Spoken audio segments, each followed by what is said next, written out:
สำบายดีสวัสดีพ่อแม่พี่น้องเอฟซีเบิร์ดสู่คนเบิดทุกหมองทุกบอนพี่น้อง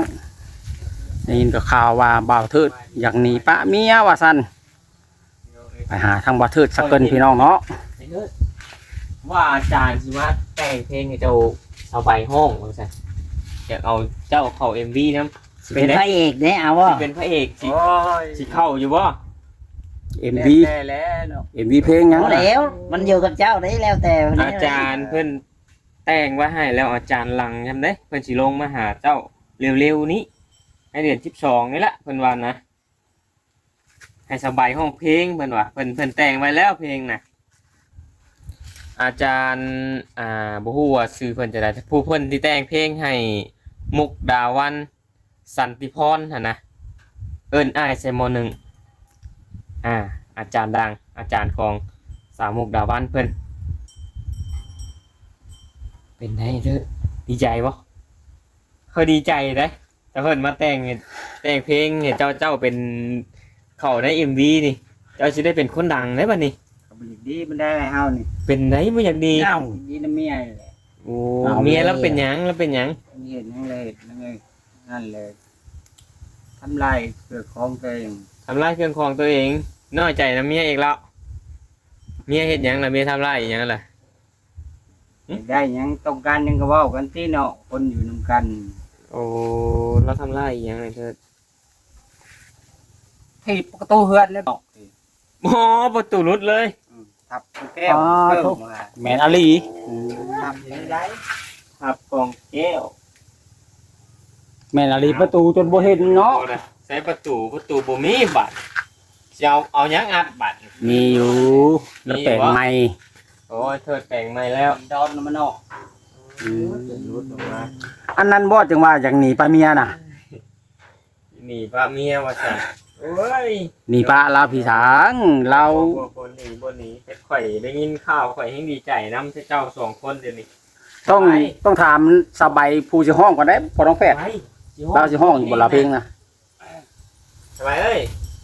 คันสบายบ่ห้องนี่ก็ซึ่งอยู่พี่น้องเอ้ยสิบ่เป็นคือเก่า 20,000 กีบพี่น้องเอ้ยเนาะเป็นได้สิห้องอยู่บ่นี่สิเป็นนักห้องเด้นี่ชื่อผลงานเพลงเสียงหยังวะว่าป้าไอ้เทิดบ่ได้บ่ก็คือได้ยินเสียงเพลงวิทยุเด้ไม่ใช่เด้ในข้างผาวิทยุเราเก็บมาแปลงได้เฉยเป็นเครื่องยอดว่ะสบายนอนทางเพลงบ่เดี๋ยวนี้น่ะโอ้ติดต่อไปเดี๋ยวก่อนนอนซึ้งอีหยังบ่ได้ไปคุดจิโร่อีกบ่เทิดมื้อนี้นอนทางเพลงค่อยๆแล้วว่านี่สบายคือว่าน้ำหาตะพึดอยู่หอบที่ไปลงไปบ้านป้าออดห้องหาในนี้เนาะเห็นมังอ้อยห้องหาเจ้าได้เนาะข่อยว่าละมานี่แล้วมึงกินนี่เราว่าสิมื้อเฮือนแล้วก็กินเขาว่ะเพิ่นบ่เชื่อมันว่าแล้วมื้อนี้ที่มื้อให้กันซ้ำดอกอันว่านางเทพ3ฤดูซ้ำมื้อนึง3ฤดูเนาะก็อย่าลาแล้วสบายแล้วเป็นเรื่องธรรมชาติได้นะดีใจนำไอ้เถิดสาวใบตั้งมุกตั้งใจได้เถิดเด้อเจ้าอย่าพลาดโอกาสนี้เด้โอกาสดีในที่ท้องให้ห้องเพลงอาจารย์เพิ่นสิมาแต่งเพลงให้ห้องไปอัดไปยังออกมาโอ้เป็นอัลบั้มบ่เป็นอัลบั้มของตัวเอง 3-4 ผลงานเพลงเพิ่นได้เพิ่นว่าคนดังเพิ่นวางแผนไว้นะต่อไปนี่มีแต่บัตเตอร์เนาะแล้วก็ภายใน 2-3 อาทิตย์นี่ภายในเดือนหน้านี่สิมีผู้ใหญ่ทั้งต่างประเทศเพิ่นมาหาเจ้าอีกเพิ่นฝากมาบอกแล้วก็สิมีเครื่องมาให้อยู่มาฝากเจ้านํมีเครื่องของมาฝากเจ้าหั่นละกับสาวใบเซอร์ไพรส์แม่นเพิ่นว่าฝากบอกบ่เทิดสาวใบในเด้อว่าซั่นแต่ว่าสาวใบเราอารมณ์บ่ดีพี่น้องเดี๋ยวบอกให้เทิดเราก็ได้ยินอยู่ดอกแต่ว่าเราบ่ปากนํเราอยู่เทิงผู้อารมณ์บ่ดีพี่น้องเอ้ยเนาะแต่เธอสิว่าให้หยังให้แต่เช้าพุ่นบ่หาสิให้อยู่บ่ให้บางน้าบางมาบางไปเอาไว้บ่โอ้ไปเอาหักไม้โอ้เจ้านั่นพาบ่ไปเอาไม้บ่ช่องใส่ยันให้ตัวนั้นไปจ้ะว่าเพิ่นอยากไปนํบ่บอกเราอยู่บ่ล่ะเราฮู้อยู่บ่ล่ะมันก็บ่ได้ฮู้แล้วเฮาก็ไปซื้อยาสูบเนาะ โอ้เสื้อชูแล้วพาไปเอาหางไม้เลย พ่ออันนี้ โอ้ยก็บ่ให้แล้วซะนั่นเนาะ แม่นคอยเห็นทางไม้อยู่ข้างไม้น้องกระตาเบาลิเมื่อต้มให้ละพอ แม่นก็บ่ให้กันแล้วแบบนั้นเด้อสบายเด้อ บ่แม่นเราไปลิ้นเนาะ แม่เราพาทางบ่าวอดไปเอาหักยุงหักหญ้าได้หักไม้เราไปค่าเดียวเราก็มาบ่ให้ใช่ไหมพี่น้องเอ้ยเนาะแม่นเลย บ่เธ บ่ อ เห็นกันนิดนึงเลย ปลุกใจตัวนี้เนาะ ให้กัโลด ปลุกใจน้ำเมียคิดนักน้ำเมียที่บ่เถิด อยู่เฮาผู้อันนี้ที่เนาะว่า สู้ๆไอ้เถิดเด้ ก็รู้ว่าน้ำเนาะ สู้ๆเลยไอ้เถิดได้จะได้ซะ บ่เถิดเราก็สู้เต็มที่ยอมรับน้ำใจเราอยู่ กับ เนาะ เมียเฮาดีกับเมียหมู่เฮ็ดจะได้ซะเฮาสิอยู่นํกันแล้วก็ต้องฮักแท้งกันนั่นแหละเอาใจช่วยกันเอ้ย สำหรับอยู่ผู้เดียวคือเก่าอันนี้ ทำอยู่ผู้เดียว อยู่ผู้เดียวสบายกว่าเด้ ก็บ่ อีหลี ซ้ำ ได้ บ่ซ้ำแล้วว่าเถิดเลยบางเทื่อเราก็นึ่งข้าวนึ่งน้ำบางเทื่อใส่เราไปซื้อจะชงจะสูบแล้วก็ยังไปเด้ ไปชุดจิรอนี่ท่านสิแล้วก็ยังไปเด้บัดมุมมองดีๆของเราก็ได้เราก็คิดเห็น บันมือเราดี แล้ แต่ ว มีอยู่เนาะพอน้องแพทย์ แม่นหมู่ดีก็ให้เข้าใจให้แหละก็อาการดีขึ้นไปเรื่อยๆอยู่เจ้านะครับ โอกาสจากอาจารย์เพิ่นนี่โอ้แต่งเพลงแต่งหยังเพิ่นแต่งเพลงให้ร้องนี่ขอยังสิดีใจนำเจ้าดีใจหลายๆผู้หลายๆคนผู้รักผู้ใหญ่เพิ่นก็ดีใจนำได้เถิดเด้ มีแต่ให้บ่เถิดนี่แหละว่าง่ายๆก็เจ้าสิไปทางใดก็ต้องบอกให้เราฮู้ก่อนเนาะ แม่นคือนี่ลืมบอกครับบ่เป็นหยังเพราะว่า มันด่วนเด้ ไปแค่ยวเอาไปแค่เดียวเฮาก็มาหั่นนะก็อธิบายเมียนำ เอาบ่เห็นกันดำข้างดำข้าวนี่ตาย ไป กันเล บ่ ย พอฮอดอัน20-30นาทีแล้วก็มานี่ก็บ่เป็นหยังแล้ววะเนาะ หมดไปเฮ็ดให้ที่นี่เกี่ยวข้าวเกี่ยวน้ำนี่ฮะเนาะ บอกให้เราฮู้ไปนํกันคันเราสิไปเราบ่ไป จ้า ก็ งบ่เถิด บอกให้เราฮู้หั้นแหล้ว จ้างให้ชวนเมียไปหาเกี่ยวข้าวเป็นได้พากันไปเกี่ยวไปหยังมอมแม่มไปพุ่นลูกเมียก็ดีล่ะดีใจล่ะ เราไปคนละเล็กคนละน้อยเนาะ แม่น เฮาอยากให้ไปนั่นอยู่ดอกแต่เราไปนี่ก็เฮ็ดคือบ้านคือเมืองหมู่เนาะ ก็อยากให้ไปอยู่ คันไปแล้ว ไผบ่พาไปเนาะไผบ่อยากพาไป ไปแล่นพาปลาเขายองบ่นี่บ่ไปตายเนาะเราบ่พาเด้อ คืออยากเว้าหยังเลยเว้าคืออยากให้หยังเลยเฮ็ดโลด ยันผู้เพิ่นบ่ฮู้จักนิสัยเราบ่ อืม เพราะว่าไปเกี่ยวหม่องอื่นก็มันหลายผู้หลายคนยันเขาบ่ฮู้จักนิสัยเราบ่เถิดนะ ผู้เฮาฮู้นี่เฮาก็อายกันเลยเนาะเว้า จะเช็ดอะไรเนาะ เมียไผน่ะว่าเมียบักเทิดว่าจังมันไปเฮ็ดหยังแนวนั้นน่ะว่าเนาะ โอ้ย ตามทั้งตัวพี่ บ่เถิด บ่เถิดน่ะรักอายหมู่ ผู้ใดสิอายเมียเฮ้ยบ่อาย คนแถวนี้เพิ่นสิฮู้อยู่คนแถวบ้านนาเทิงนี่เนาะ เพราะว่าคนแถวนี้เพิ่นฮู้อยู่แล้ว แม่น เขาบ่อายดอกเพิ่นให้เข้าใจอีกโอ้เราเป็นแนวนั้นแนวนี้หั่นนะโอ้ยอย่าป้าอย่าถิ่มเราเด้อหยังหั่นนะเราเป็นแนวนั้นให้เบิ่งแย่งกันเด้อเพิ่นให้คิดไปแนวนั้นแหละ แม่น ผู้ใดสิอาย บ่ให้อายเด้ เฮาเฮงบ่อยากเบิ่งฉันเฮาอันแบบนี้ อยากพบรู้บ่จันนะ โอ้ย ปบปบจังได๋แฮงเบิ่งแล้วแฮง พบ เอาใจใส่ เบิ่งโลกของพี่ เจ้าสิ เลย ได้ เนาะนั่นแล้วเด้ แต่เจ้าสิได้เป็นคนดังนั่นเด้นี่ เฮาคันก็เว้าเลยเมื่อยเว้าเลย ก็เห็นในคลิปอันบ่น้อยเว้ยเด้ คัน อีกบ่โดนเราสิมาหาเจ้าแล้วสิมาแจ้งข่าวดีเจ้าข้อยคิดว่าเราสิถ่าย MV เพลงมี2-3เพลง4เพลงพุ่นล่ะโอ้ยก็เห็นแล้วก็ดีใจนะบ่เถิดเด้ จะเป็นนักร้องแล้วติ แม่นโอ้จบคลิปแล้วข่อยสิเปิดให้เจ้าเบิ่งซะนะเพราะว่า ข่อยสิเปิดให้เจ้าเบิ่งเพราะว่าสิเปิดตอนนี้บัดโทรศัพท์ข่อยถ่ายคลิปอยู่หั้นนะถ่ายคลิปอยู่จบคลิปสิเปิดให้เจ้าเบิ่งเจ้าคือสิดีใจแล้วเนาะว่าจ้ะเนาะ เป็นพระเอก เป็นพระเอก MV เพลงได้พี่น้องบ่แม่น MV แนวอื่นนะ มีเพลงประกอบละครเอียงก็ว่าไป โอ้ยดีมุกดีใจนะพระเจ้าได้เป็นคนดังแล้วก็บ่เอิ้นคนสิ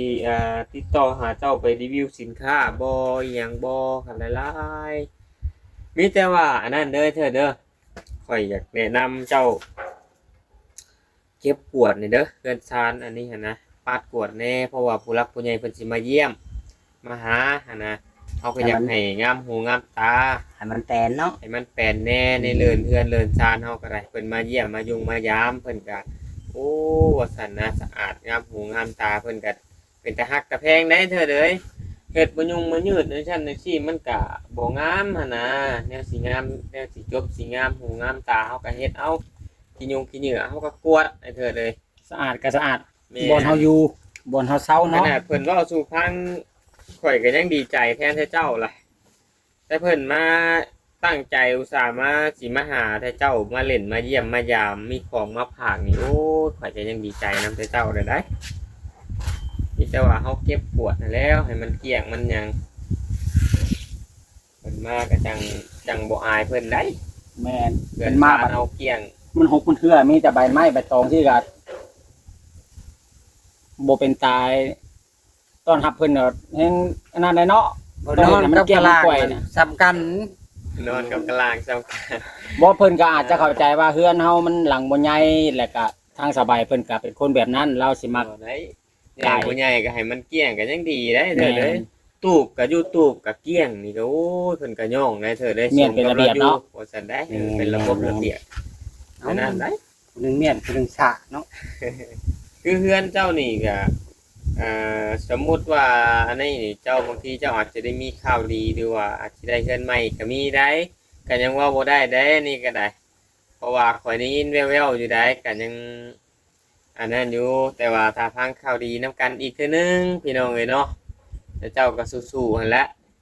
บ่จะเก็บกวนเนาะมันแปลน สู่จักรักษาเก็บกวาดทำความสะอาดในเรือนเฮือนเดินซานเดินบ้านเดินซองแขกคนผู้คนเพิ่นมาหาเพิ่นกะโอ้เรือนเราเกลี้ยงเป็นตาอยู่เนาะ น้อยก็สะอาดงามตาเนาะ แม่ สวัสดิ์เสวย น้อยก็สะ มี อาด เกี่ยงมันกล้วยเดินบ้านเดินเฮือนก็แต่อยู่เป็นแต่เศร้าอยู่เด้ว่ะ แม่นผู้เฮาเป็นลูกเป็นผัวผู้เฮาสติดีเฮาก็เก็บกวดคอยเว้าคอยจากับเมียพากันกวด เวลาว่างๆนะเพิ่นมาเห็นเพิ่นกันโอ้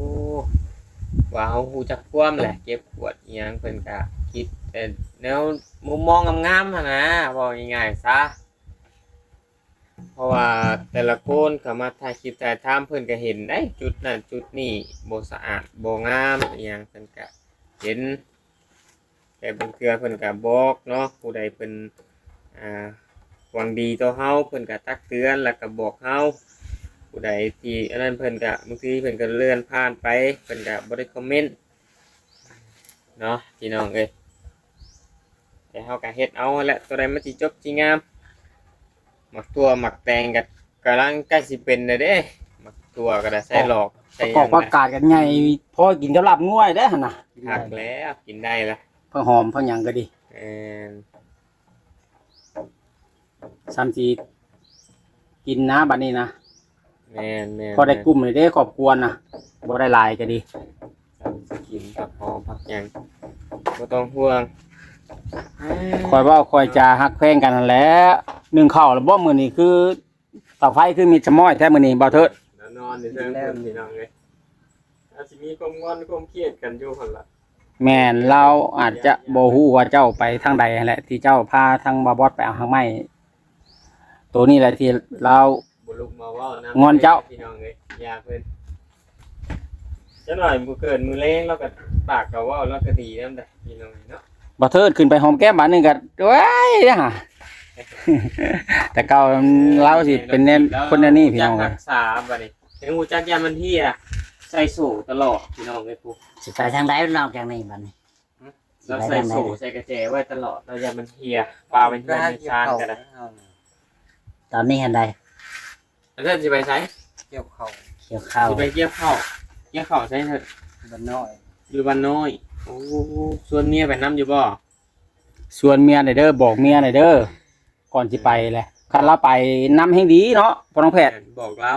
บอกอาจจะไปเกี่ยวเขารับจ้างเด้อว่าสันนะหรือว่า ไปซอยบ่ถ้าว่าเฮาไปซอยเฮาก็ว่าไปซอยเด้อจะหน่อยไปซอยแบบว่าไปเกี่ยวเขาวรับจ้างมาแล้วเมียถามเงินได้ บ่เห็นเงินน่ะเมียงอนอีก ซอยกับเจ้านั่นแหล้ว ไปซอยแล้วเพิ่นก็ เนาะมันทำมีหยังเอาก็ไปเอามาเกณฑ์ เกี่ยวซอยญาติพี่น้องเกี่ยวซอยเพิ่นส่วนเมียไปน้ำคันเมียไปก็แห่งดีไปนํกัน ผู้ละมัดสองมัด ไป หมู่บ่จ้างเฮาไปซอยบัดยามเฮาบ่มีเพิ่นอาจสิคิดเห็นเฮาเองว่าเฮาไปซอยเวียกซอยงานแล้วเพิ่นก็ตักให้มา1มาข้าวน้ำจำปาเทื่อโล2โลก็ยาเพิ่นให้หน่อยก็ยาเนาะไปซอยเอามีน้ำใจไปซอยเพิ่นอาจสิคิดเห็นเองดอกเนาะพี่น้องเอ้ย เฮามีให้มีหน้าก็สิได้ค่ะ แม่น เอาบ่มีให้มีหน้าไปซอยเพิ่นก็สิคิดเห็นเองถ้าว่าเฮาบ่มีให้มีหน้าเฮาเองนั่งเองนอนอยู่เฮาบ่เฮ็ดหยังบ่ไปซอยแฮงกระเต็กบ่มีไผอยาก เขา เบิ่งอยากสน น้ำหน้าฉันแล้ว ยามเฮาบ่มีไผอยากสนได้เถิดเอ้ย อย่าเอามันเลยขี้ข้านตัว เอ เพ อ ราะว่าเป็นอันนี่แหละเนาะ แม่ แม่ น น ยามบ่เฮ็ดมันบ่อยากเฮ็ดตัว ไอ้เถิดคิดถึกแล้วซั่นน่ะไปซอยส่วนเมียไปน้ำ พอได้กิน แม่น เพิ่นให้เท่าไรก็เอาเพิ่นคิดเห็น ให้เอาบ่ให้จะโอ้ย บ่ให้แล้วก็ยาเนาะ เอาให้แล้วก็ยาเฮาก็บ่ได้ว่าหวัง ไป หยังหรอก ว่าหวังอยากได้เลยเนาะ แม่นไอ้เถิดคิดถึกแล้วไอ้เถิดเลยเฮาไปซอยจุดประสงค์เฮาไปซอยเพิ่นอาจสิคิดเห็นเองดอกเนาะบ่มีหั้นนะพี่น้องเอ้ยเฮาก็มีจุดประสงค์ดีๆไปซอยไปหยังพี่น้องกัน เพิ่นให้อยู่ดอกเพิ่นฮู้ ก็คือไอ้เถิดว่าหั่นแหละให้บ่ให้ก็อย่าเพิ่นเฮาบ่ต้องไปวางอีหยังก็แค่เฮาซอย เพราะว่าบอนที่บาวเทิดเราจะไปนี่ คือบอนที่เราเคยไปซอยเพิ่นคิดเห็นเฮาตอนเฮาทุกข์ยากลำบาก เพิ่นเคยซอยเหลือเฮาที่ผ่านมาแม่นบ่บาวเทิด สบายนอนฟังเพลงพี่น้องเอ้ยเพลงดังขึ้นดังขึ้น บอกสาวใบน้ำได้สิไปก็ดีชวนเราไปน้ำแม่นเจ้าสิไปน้ำบ่หรือว่าบ่ไปคันบ่ไปแล้วค่อยสิไป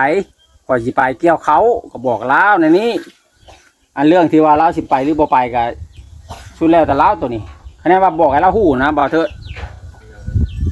อดเอาหันแล้วเฮ็ดจังได๋ซะในเมื่อเฮาตัดสินใจอยู่นํกันแล้วบัดเราฮู้ความแล้วก็ฮู้อยู่เด้เราก็หาคุดที่รออยู่นายไปหันไปนี่เราก็ดูอยู่เด้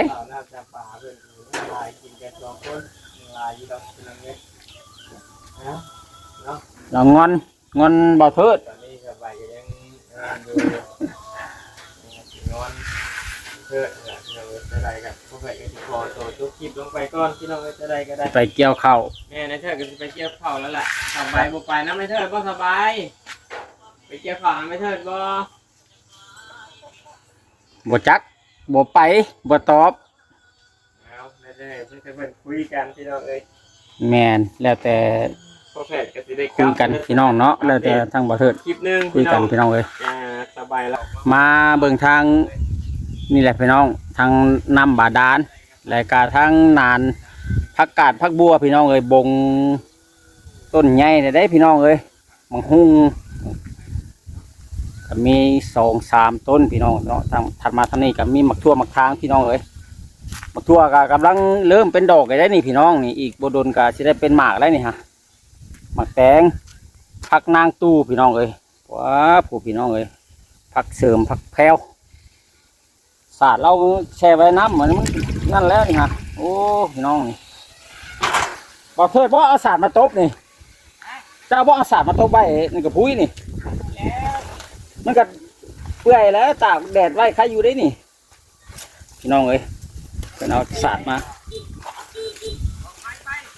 โอ้ยโอเคพี่น้องคลิปนี้ก็จังใดก็